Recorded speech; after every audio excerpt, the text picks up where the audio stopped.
You made it to level 2, deeper questions leading to deeper answers. I'm Tomas Garza, and I'm here to help you decide to transform. I'll be setting the pace for the process to support your unfolding. Learn and commit to a practice that brings simplicity and an awareness of what is ready to be released. Join me now and allow the experience of a deeper sense of love.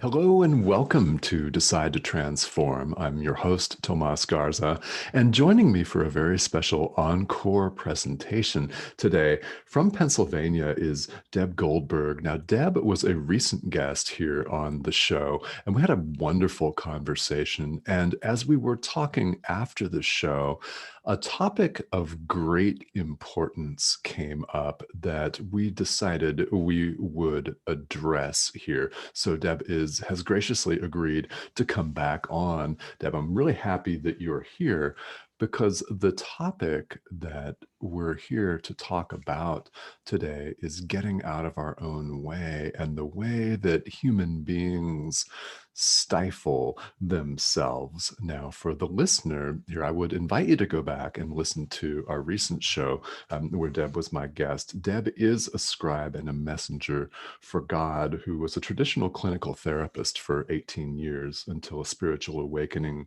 by Jesus transformed her completely, I would say, and changed her path to a spiritual teacher, coach, and author. Now, Deb is the author of a series of books called A Divinely Ordered Life. That is the backdrop. And well, let's jump right into this topic. Deb, thank you for coming back.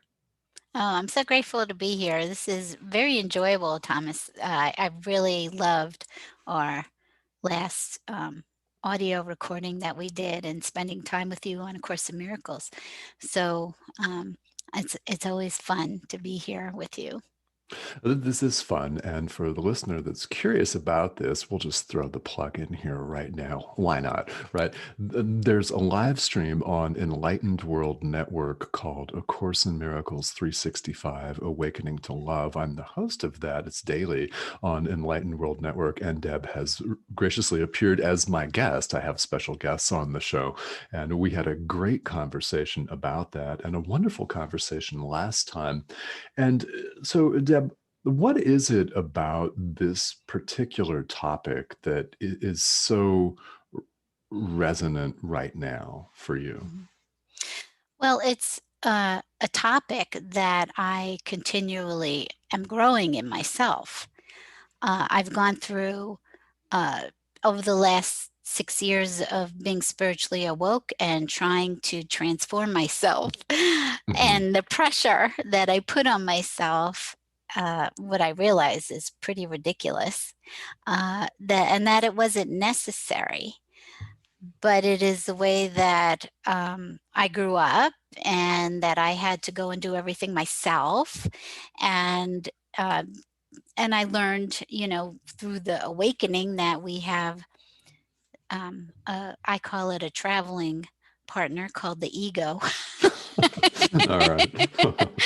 Mm. and who just loves to beat us up Hmm. and try to make things happen versus allowing it to happen in divine timing. Right. So this is a topic that is just close to my heart because I have worked on it significantly, and it, like always, we're always unfolding in all of these different concepts and constructs that we're trying to understand. Mhm. Yeah, well, so much of note here. I've not heard the ego referred to as a traveling partner. Okay, yeah, would you say some more about that? Well, the Course in Miracles talks about ego, but also Jesus taught me about that, and I've written extensively about ego in my books. And this is a faulty belief system. It's another voice that you think that you hear. It's part of the illusion of duality, and it's along for the ride. It's along for our experience here as consciousness, having a virtual reality. So I look at it as a traveling partner that's not going anywhere. It just hangs out with us wherever we are in our mind, and you know it's got a purpose. It creates life. It gives us the ability to actually feel like we're functioning as an individual. It creates all of this this virtual reality for us. So that in itself, just talking about ego is something that I beat myself up over and over and over and over again because I just wanted it to go away. And I was not accepting what I was taught, that it's just part of the experience. And in my mind, I thought, well, if I'm transformed, I won't hear that anymore. Mhm. And so we have a Yeah. lot of ideas about ourselves and how what transformation looks like, and what you think you're supposed to be doing or being like, and it has nothing to do with divine truth. Okay. Yeah. Yeah, this is very important because we all have constructs, our own constructs that we've really made up. Hmm. I mean, we've literally made them up about how things should go, and that really doesn't have anything to do with the truth of what is. So, would you tell us some more then about how you beat yourself up? Hmm. Well, you know, everything stems from a belief system of not good enough. Hmm. Everything does, is because that's the ego's belief system. And I was writing earlier, um, that we are constantly picking on ourselves, trying to get ourselves to live up to our image of who we think we need to be. This false image of ourselves comes from, I call it soul print energy consciousness, that the ego uses to reinforce the belief that we are not good enough as we are, which is simply not true. That, you know, we're completely divine consciousness. And so for me, it would be constant barrage of, I have to do better. I have to, it's not good enough. I should have done this instead of that. Um, I need to, I need to be better next time. And all of this, or I should be there and not here. I should be Yeah. some other Yes. place in my growth, or in my success, uh, and in all of these different ways in my relationships. And truly, so for me, it's a constant, it's like an OCD loop in my head of saying, you know, I didn't do it right. Um, I have to do better. I didn't do this right. I should do this. I shouldn't do that. And so there's all this looping in my own mind. It's just the way my head works, is having these OCD loops, and and telling me, and so and all that does is make you feel bad. It makes you feel like there's something wrong with you. Yeah. I can relate personally to the OCD loop and to well, a hamster wheel is the image that comes to my mind. And I think a lot of people can too. So, this is a core ego belief that we're lacking somehow, that we're not enough, and we can defeat ourselves with woulda, coulda, shoulda all day long.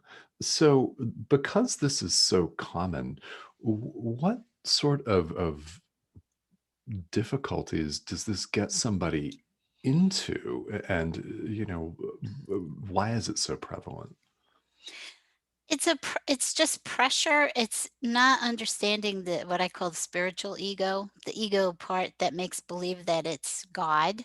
Mhm. your higher self. And so you listen, and you've listened to this voice all your life. So and it yeah, it's just going, going, going. Mhm. So that voice is th- there's always urgency to it. And that's a really good way of starting to understand the pressure that you're feeling. If you're feeling this urgency, like, I have to do this or I'm going to miss out on something. I'm going to miss my success. I'm going to miss my moment. I'm going to miss my shot, because I went through all of these things. And it's just not having the awareness yet that you're still being driven by spiritual ego. You think your you think it's your spiritual guidance that's, you think it's divine voice telling you to do whatever. And actually, everything is a divine voice. There's no other thing, but this ego is created to help us for contrast of keep choosing, um, choosing to go higher in what you believe and what you hear. So, and I know for myself that once I woke up and I realized, wow, this is nothing like what I've been taught, and I wanna know more. I don't understand what's happening within me, this awakening. I had no clue what was going on, and so I wanted to read everything, and I was, signing up for all kinds of things, to transform into, workshops and Mhm. books and emails that I was burying myself in information from outside of myself versus understanding that you get transformed from the inside, Mhm. not from what you do on the outside.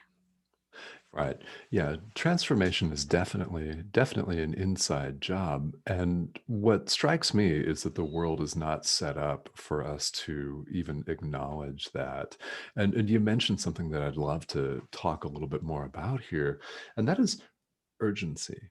The ego is urgent. Would you say some more about that urgency? Mhm. Like, if you have to, and it uses your passion. It uses your passion. You Mhm. have all this passion to give and to do and to love and to teach, and or whatever it is that your gift is that you bring to the world. It uses that passion with urgency. And so you feel like, and you're so excited that you get caught up in that urgency. So an example would be, um I kept thinking, "Oh my gosh, I have to tell everybody what I found out. I want to share the good news. I want to share what Jesus is teaching me. And I want to shake everybody, and I want to wake them up." And and so I kept seeing, like, on Facebook, or I'd get emails like, "Oh, you're not doing this right. If this is the way you transform, this is the way you get an audience, this is the way you do this, this is the way you do that. And you have to do it this way for it to work." And it's so funny because all we are is perception, right? We're just perceiving all the time, and whatever we're perceiving on the inside, we see on the outside.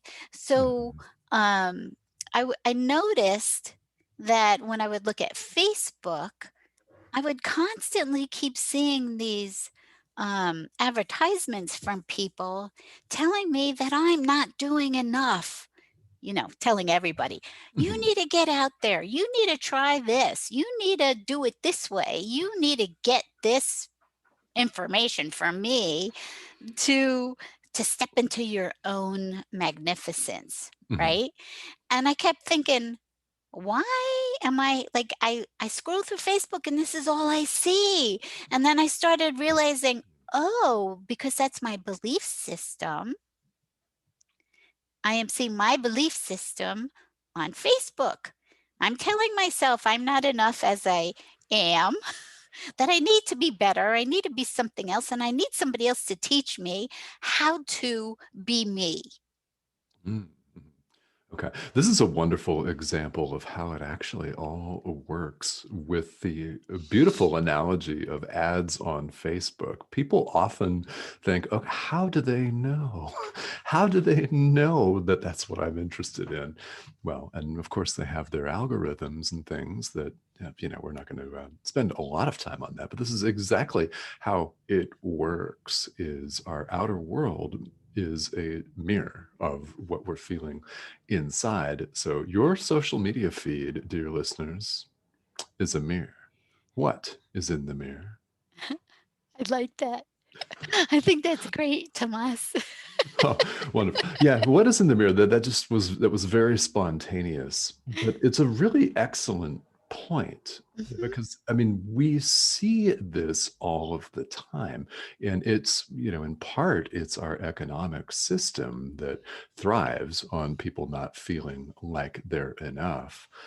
mhm, But what I'm curious in your situation, what worked for you to get away from that and to start reorienting yourself? mhm. Well, once I became aware of I was looking at my own consciousness on Facebook, and I thought, "Okay, what am I telling myself? What am I believing?" And I need to stop believing that because it's not true. That this is an inside job, not an outside job.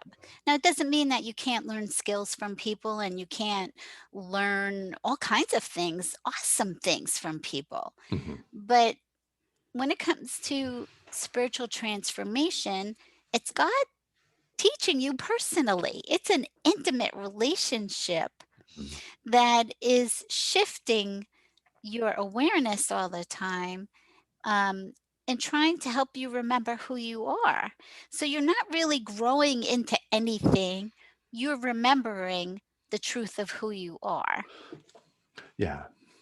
Mhm, You're already that, what you're looking to be. mhm. Yeah, you already are, and this is something that why do you suppose that this is such a concept that people are hesitant to embrace? It's all ego driven. Mhm, I say it's easier to believe what the ego tells you than it is to what God tells you. It is yeah. easier to believe that you're not worthy than it is that you are worthy and that Mhm. you're divine. It's because everything you've been programmed to believe is the opposite of what you are. Yeah, and that's exactly it. It's the programming, and our conditioning can be so thick, right? At times that it's much easier to believe the voice that isn't true. Mhm. So, for listeners who may not be completely familiar with the ego as contrasted from God, would you, in your experience, draw kind of a contrast or sort of summarize what are we really talking about here? With the ego. Yeah. It's as I called it before, it's a voice of contrast, and it is purposeful for our experience.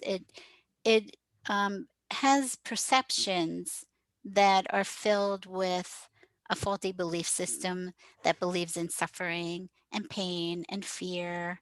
Mhm, And so then it's projecting constant stories in your life that are fear-based. And it's part of actually the awakening that you realize you just start to understand, oh my goodness, I've been listening to this other voice all my life and not realizing that it's not true. And so it could be, some people will call it your inner child, some people will call it the enemies, some people will call it your shadow side. That people There's all kinds of names for ego. And really there's only one voice, it's God's voice. mhm, That's it. But say when I was growing up and the experiences that I had at home were pretty dysfunctional. And Okay. so the voice, the voice in my head that I was always listening to was always trying to keep me safe. Hmm. Hmm. And so there were times that I was not safe in my home, but then that becomes like a tape recording the rest of my life, as that the way that I experience life is that I have to be scared and I have to keep myself safe all the time because I can't trust anyone, Hmm. which is not true. Right. It was an experience I had when younger. So it's like all of these things become a tape recorder of what you think, what people told you about yourself, what you thought about yourself as you experienced life. Um, and so we're calling this how this programming starts in your own mind and the ego. This is a way, I'll back up a little bit. Jesus told me that there's this consciousness, it's really unconsciousness. It's an energy because that's Mhm. all we are is energy. Yeah. And your thought energy. Your Mhm. thoughts are energy, your feelings are energy, and so there's something he called soul print energy consciousness, and that is all the misbeliefs. It's a thought system of all misbeliefs, and he told me that the ego, it fuels the ego. Mhm. So, like, if you start thinking about something and you start to worry, or you have a problem, or you're not sure how things are going to work out, and so you get into this worry process, and then this kicks in all of this thought system, and the ego voice um, is just supplying you with all these faulty beliefs that you believe, that we've been taught, that you made assumptions on, that you perceived. And I think a lot of it, this is my own belief system, is that, this is an illusion. Nothing else is going on but what we're perceiving and experiencing in a virtual reality. So, so I believe that everything for our experience is downloaded into us like history. Um, Everything about our family's history, everything about the world history, everything is downloaded when you come into having this experience. So like you don't really even though we call it that we keep coming back in lives and having different lives, that's all part of the illusion too. So um it's all one big massive story. It's a theater. Yeah. It's just a theater, and God calls it his stage. And we're all players on the stage. Mhm. And and we all have our role to perform in, but the ego voice is there to help us awaken. It helps us stay asleep and forgetting that we're really divine Mhm. because we're so caught up in the drama and stories of life. Mhm. Oh, yeah. And then there's this magnificent awakening where you go, "Oh my god, this isn't even real." And I'm listening to a voice my whole life that tells me I'm something other than what I really am. It's Mhm. fascinating. It is, especially when one begins to have, either a big, giant awakening experience or a series of awakening experiences. And you said something earlier that I want to point out.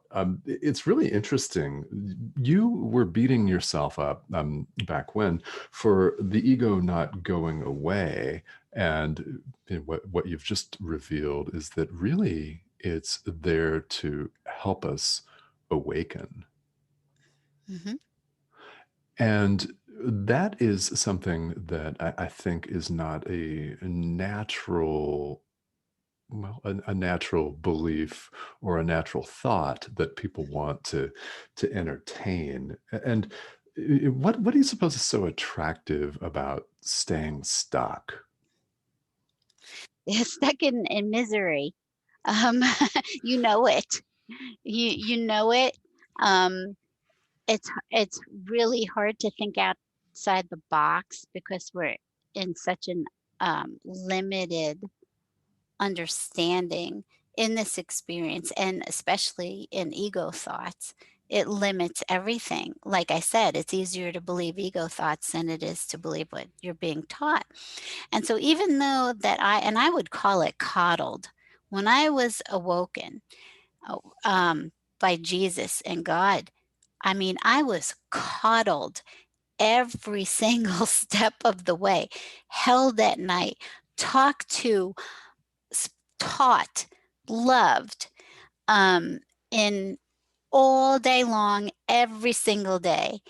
And even having that, it took me about probably a year and a half or more that I let go and allowed myself to trust God, even though I was being coddled the way that I was. Um, like a parent, like a father, because that's the way I experienced God's energy, and it was purposeful for my story is to experience him as male, even though I know there's no gender, there's it's just Right. consciousness. Sure. So, um, even though I had experienced profound love over and over and all the time, and um, wisdom, I was still walking down that path of still believing what ego was telling me. Hmm. And I hated it. I Ah. wanted to kill it. Mhm. Yeah. Yeah. It just reminds me of a lot of slogans that people have of, well, kick fear in the face. In other words, make it an opponent, right? Mhm. Yes, kick, kill, maim. Uh-huh. Yeah. Mhm. Yeah. It was terrible. Well, and you have had been able then you were able to get away from that and out of it. Now, because you're in a different place now, how vigilant do you need to be so that you don't go back to it? Of For me, it's every day, every moment. Okay. Every day, I am, and that's part of the taskmaster inside of me, All right. is that I was hyper vigilant about catching everything. Okay. And and what I've come to understand over time is that I don't have to be so vigilant. That actually God, or whatever you want to call your spiritual guidance, whatever you believe, your intuition, Mhm. the universe, whatever you call divine love, um, that you already have a manager. God's your manager. Uh-huh. Yeah. And I can have a thought, and I will have another thought come up right after correcting what my original thought was. I don't even, it's just there. Yeah. And the better you get at being a receiver and being open and willing, then you start hearing these corrections all of the time. Like the correction would be giving you an opportunity to perceive what you're thinking or seeing or involved in a situation differently. So if you can get to a point of being open enough and receiving, and believe me, I'm sure I miss lots of stuff during the day because, there's always something going on in our head. Yes, indeed. um, you can relax. And that's what I think Jesus means about relaxing into Him, into God, is, is that you are being moved through. There is consciousness is unfolding through you, and it's always speaking to you. So you don't have to be that taskmaster Yeah. that I was. And that's all part of that pressure and urgency to transform. That Mhm. which always comes back to I am not enough. Okay. Mhm. Yeah. And because that message is so pervasive, we see so many different ways that this plays out in the world with people attacking people, and whether it is a pandemic or the treatment for a virus, or whether it is economics or politics or something else, there's a lot of attack going on in the Mhm. world. And one of the key things that really stands out to me is trust, trust and allowing. So, would you say some more about that, if you don't mind? Trust and allowing. What are we allowing here? We're allowing that God is good, Yeah. and we're allowing we are allowing that, there's a divine purpose for our experience, and that we're not doing it alone. In fact, you're not doing it at all. One of the things, I don't know if I brought this up in the last, interview, is that I had been, um, doing a lot of posting about some upcoming event that was gonna happen. Oh, okay. This was last year, and, as I was posting on social media, I was like, "Oh my god, I've been sitting here 2 hours posting all of this event stuff," and I'm like, "How much more do I have to do? Like, what is this?" And I heard, "You can stop now," and I thought, "Okay," and I heard, "You're not really doing this, Deb, I'm doing it. You just think that you're doing it." Meaning I have all this pressure to go and do all of these things when I don't need it at all, because God brings everything to me and really brings it to you on a silver platter. That's where people come up with coincidences or serendipitous things that happen. They think it's like, oh wow, like this person just ended up being at the right place and where I was, and it's like, no, this is all planned activity. Mhm. It is all divinely orchestrated. Um, and so to lean into the fact that you are just a vessel for God to move through. And that also takes a lot of trust Yeah. that what's moving you is completely benevolent, Yes. right? Yes, it You is. have to believe. And so for me, and I think I showed you an image last time of a graph that Jesus had given me. And part of that was learning for me. He said, until you believe that God is good and Mhm. has your best interests at heart, you can't relax and do what needs to happen. Yeah. That makes total sense. So it's a huge faith dive. Right. Yeah, and without that, you wouldn't feel completely safe. Mhm. Yeah. And what's so interesting is, like I said, I was coddled constantly, and Yes. I Yeah. still fought. That was it's just my story, it's just me and my experiences growing up about what I learned about love Mhm. is that I couldn't trust it. Okay. Yeah. Mhm, Mhm. Yeah, and I think that's very common. I know that there are a lot of listeners that can relate to that. mhm, Yeah, based on past experiences for sure. mhm. So even when God's in your presence and you really do some deeper work, I mean, it's easy to say, "Oh, yes, I believe in God and I pray to God and I have faith." But to really walk it is a whole nother thing. Yeah, and it is. It's a whole nother, well, it's a whole different path. And you mentioned something a couple of minutes ago that I want to bring back up here, and that is willingness. So a little willingness that's required of us. Would you tell us a little bit more about what that has looked like for you, and how someone out there listening can access that, bring that to the table? Mhm. It's, being open to receive. Uh-huh. and being willing to say, okay, there's something else going on here than what meets the eye. There's more to life. There's more to me. Hmm. And I want to know what that is. And I want to know, um, I want to know the truth of who I am and what this experience is about and what my purpose is. Why am I here? It's a willingness to listen.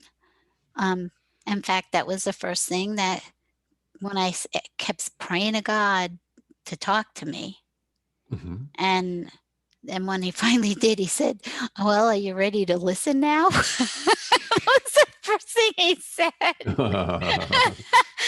I thought, yeah, I hear you. I asked, but then I wasn't really open to hear. My ears were closed. I didn't really want to know. Hmm. I, not that I still wanted to be in control of thinking I knew everything.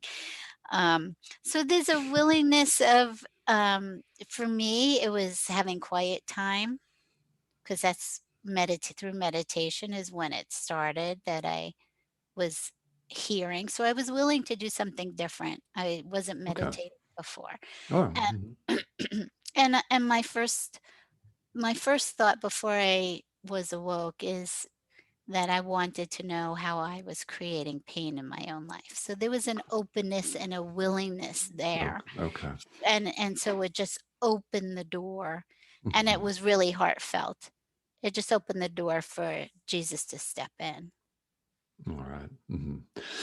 Yeah, and that sounds very, very in depth and very sincere. And it's a lot of people aren't really quite willing to go there all the Mhm, time or ready to go there.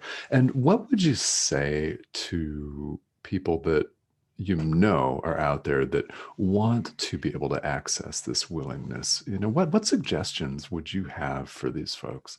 mhm.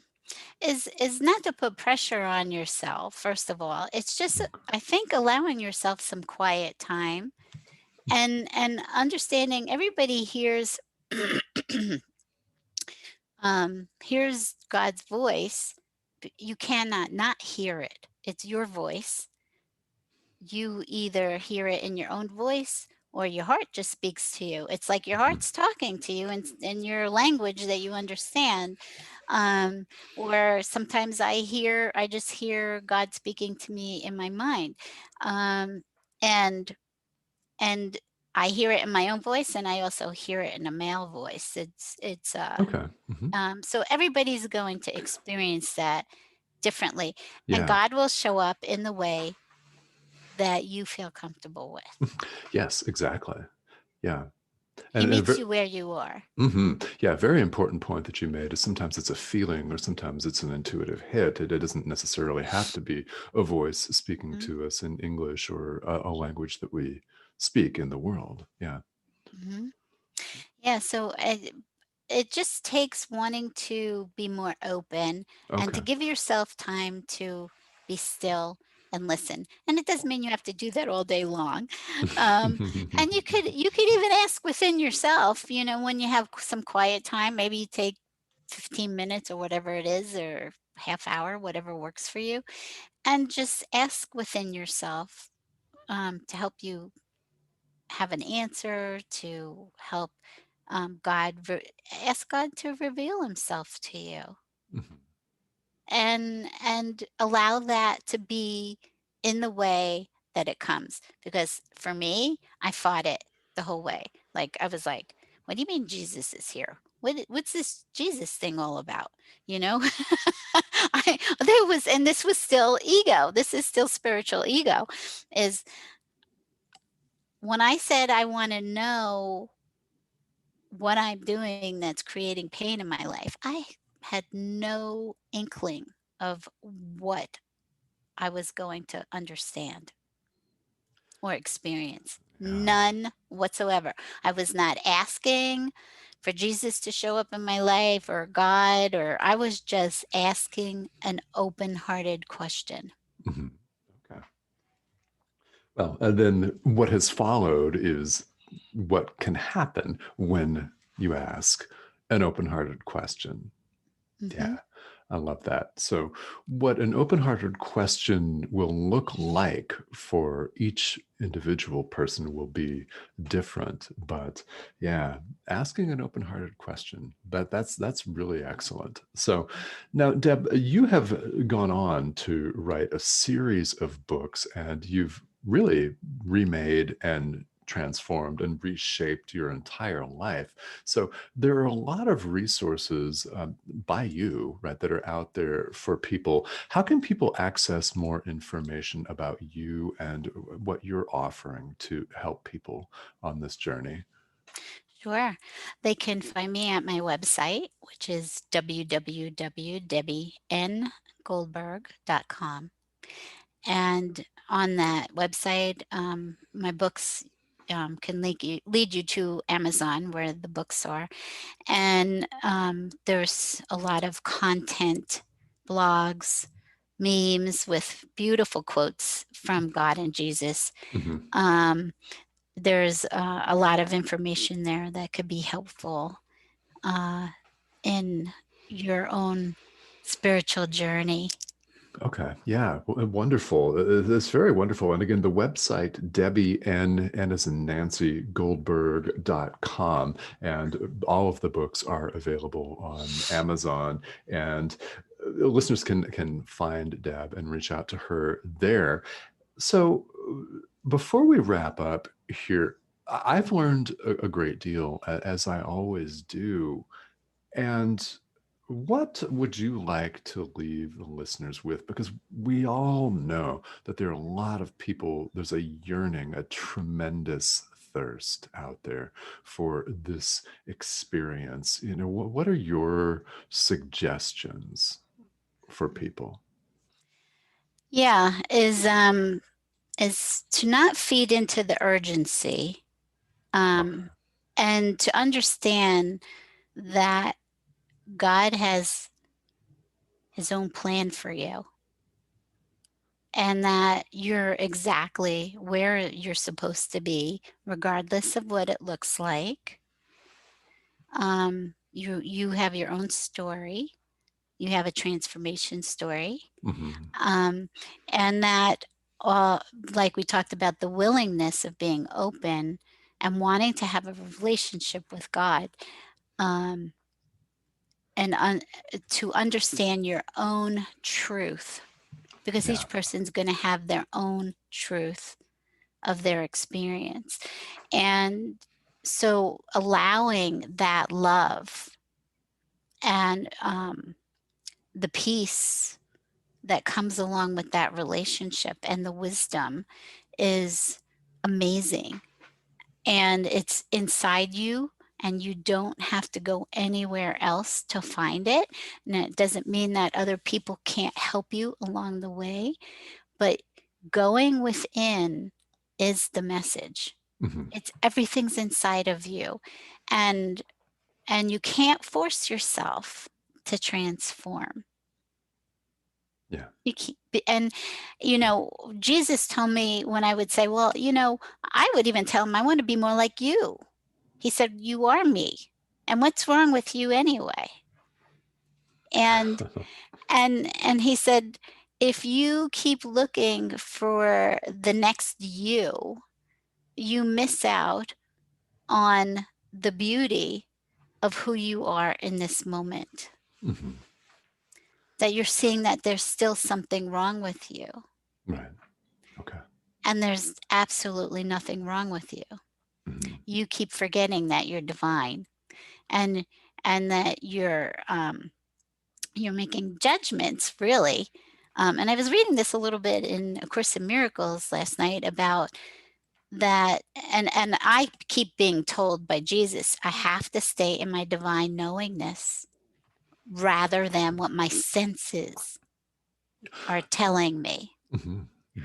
And so we are always making judgments. Yeah. Our perceptions are always making judgments, and that judgment's about your self-image. And that to stay in divine wisdom is where you need to be coming back to all the time. If you fall away from it, you come back to it, because it's always this in and out process of I'm present and then I'm not, and then I'm present and then I'm not. And you just keep coming back to presence, coming back to love, coming back home, Yeah. but understanding that you are not in charge of your transformation. God is. Yeah, that is beautiful. Thank you for all of that, and listeners, I hope you caught all of that. I would love it if you all repeated this segment when it gets dropped, because that's really it. We're not ultimately in charge. Okay. Yes, and you can't force yourself to transform as much as the world may want you to. So, Deb, thank you so much. As always, this has been very inspiring with a lot of profound information. And I know that listeners will be really happy to hear this version of your experience. Thank you so much for joining me here on the show today and for sharing your experience and your heart with us. Oh, you're very welcome. Thank you so much for everything that you do and this platform that you're creating for others so that they can heal and grow into knowing who they are. Mhm. It's my pleasure, and well, I'm being instructed to do it as well. So there's always that component, and it is a joy. So thank you so much, and thank you all for tuning in. This has been Decide to Transform. Thank you all for listening, and this is my special guest, Deb Goldberg. Again, you can catch Deb online. DebbieNGoldberg.com is her website, and all of her books are available on Amazon. Links are all there. So check it out. It's a lot of firsthand experience of getting out of your own way here and the benefits of it. All right, everyone, have a great rest of your day.